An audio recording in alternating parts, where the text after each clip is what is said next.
Hello everyone, Chief Canuck here with some Halo 5 news. Josh Holmes, 343 Industries studio head for Halo 5 Guardians, recently posted on Halo Waypoint listing off some of the things that they've learned, items they will change, and areas they'll focus on based off the feedback from the Halo 5 beta.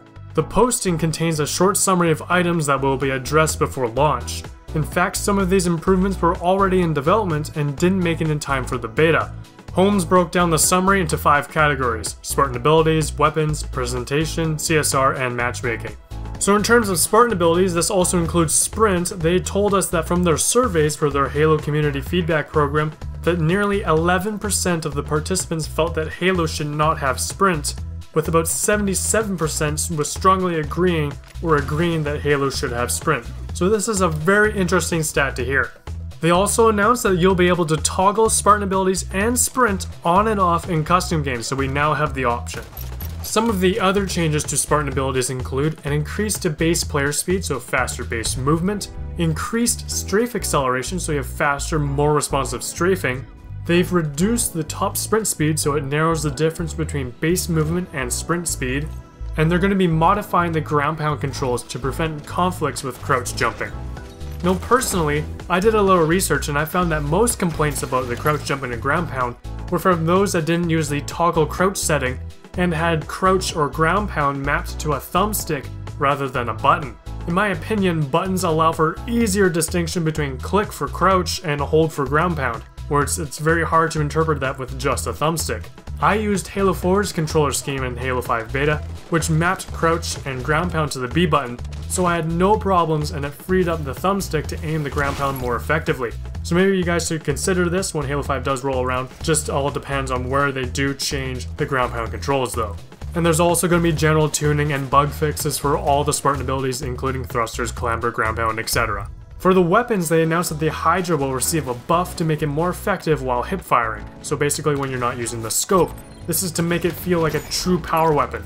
Admittedly, I first used the Hydra incorrectly, and it wasn't until Quintel Hoyle shared a clip of the Hydra that I learned how to use it properly, locking on and aiming to the sky and arcing it through the sky in open areas. However, I still felt it was extremely weak while not aiming down sight. You might as well just not use it. Some of the other weapon changes include, for the sniper rifle, they'll improve the scope experience to make it less clunky and faster to scope. They will adjust the position of the scope on the DMR to improve visibility. I didn't find this to be too big of a deal, but I know some people thought it blocked too much of your view. And for some big news, they're bringing back the Spanker rocket launcher as a legendary version of the weapon. Well, what can I say? They heard you guys loud and clear. Now there will be 2 rocket launchers in the game, just like how there's an energy sword and Prophet's Bane, the legendary energy sword which has better mobility and lunge. Which makes me wonder, what benefits will the Spanker rocket launcher have in Halo 5 to set it apart from the other one? They also announced that they're going to be reducing the bonuses for automatic weapons in SmartLink and with headshots. I strongly agree with this. Yes, scoping in with every weapon allows you to be a little bit more accurate, but I feel the accuracy and tightened spread of the automatics was just too powerful. And they're also going to be removing grenade detonation in mid-air based on weapon fire. All I can say is thank you. Grenades exploding in front of players was rather annoying, so I'm glad they're getting rid of that. They're also adding the ability to turn on and off vibration feedback for weapons, so this was expected? I guess people were just concerned, but you have to keep in mind this was a beta, and this was more likely guaranteed to be in the game regardless of your feedback, because it is a common item, so rest assured you will have this option to turn off vibration. And of course, general tuning and bug fixing for all weapons. Now for the presentation category, this kind of just covers the game in general. The intro and victory sequences before and after each match will feature, quote, considerably fewer chest bumps and high fives. I know a lot of people complained about this, but I thought it was kind of cool and I was hoping to see more, but that's understandable. It's purely cosmetic, I just thought it was cool and fun. In other general changes, the post-death replay, which is basically the kill cam, will now be an opt-in feature. It won't be displayed on default. So you'll have the old traditional follow cam where you can see people teabagging you, and then you have the option to hit X or whatever button it is to then view the kill cam if you want to. This will only happen though as long as the feature is enabled within playlists you are currently playing in.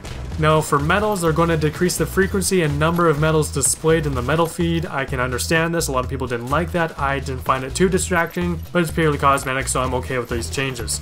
Now for Spartan Chatter, basically the AI players talking back and forth on the map, doing their callouts and stuff like that, you'll have the option to turn this on and off in the settings menu, which is great to have that option because there was a lot of chatter, but sometimes I did like it when players weren't avidly calling out themselves. Then I can listen to the Spartan actually do the job that they should be doing. They're also going to be adding highlights to placed and dropped weapons to make them easier to see. I'm not sure how they're going to do this, but it'll be neat to see. And there's going to be general tuning for the announcer and Spartan Chatter to reduce the frequency of events and focus on the information that matters to most players. So most likely we're not going to see the double announcement of power weapons. That was obviously a beta bug. It's going to be toned down quite a bit. On to the next category, which is CSR, the competitive skill rank.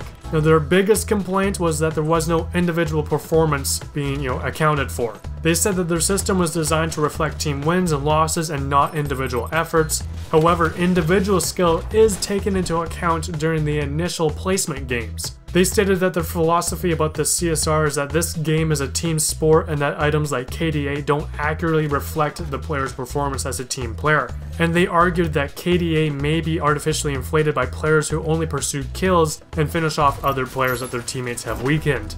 I completely understand where they're coming from, and it sounds like they're not going to change or deviate from their win-loss system. But I feel it can be argued that a player's CSR can be artificially inflated by superior teammates, in other words having 3 good players carry a player of lower skill, thus lifting a lower skilled player into a rank category that they don't necessarily belong in, which I feel can ruin the results of other algorithms used to match players when this low skilled player then searched for a match solo. I feel like this throws off the whole system, but I understand where they're coming from. I don't have a solution at this time to suggest. I just feel like there's a complete other side, where if they're concerned about KDA being artificially inflated, what about CSR being artificially inflated by people that necessarily don't belong in that category? But that's just my personal opinion, and back to the blog post. They stated that bonuses and penalties to CSR are based on the enemy team, so you gain more by winning against teams that are ranked higher, and likewise you lose less against teams that are stronger and ranked higher.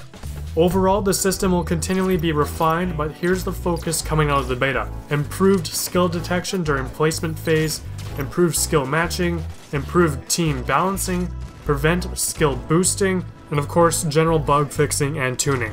For the last category, which is matchmaking, they stated they're going to have much faster matches, they're going to have better skill matching, they're going to provide better feedback to players in lobby and matchmaking experiences, so basically letting you know if it's searching, found players, etc. They're also going to allow players to set a desired data center for matchmaking, which may impact the speed and skill balance, but this way you can select a place that's closer to where you live and have maybe a better experience while playing online.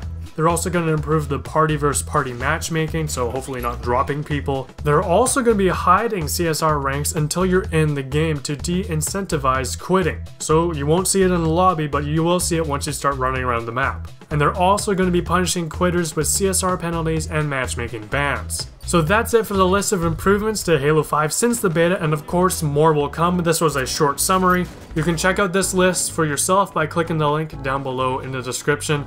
So what do you guys think of these changes? I'm generally happy with these. Let me know in the comments down below. Thank you all for watching. Be sure to like the video and subscribe for more Halo. My name's Chief Canuck, and I'm signing out.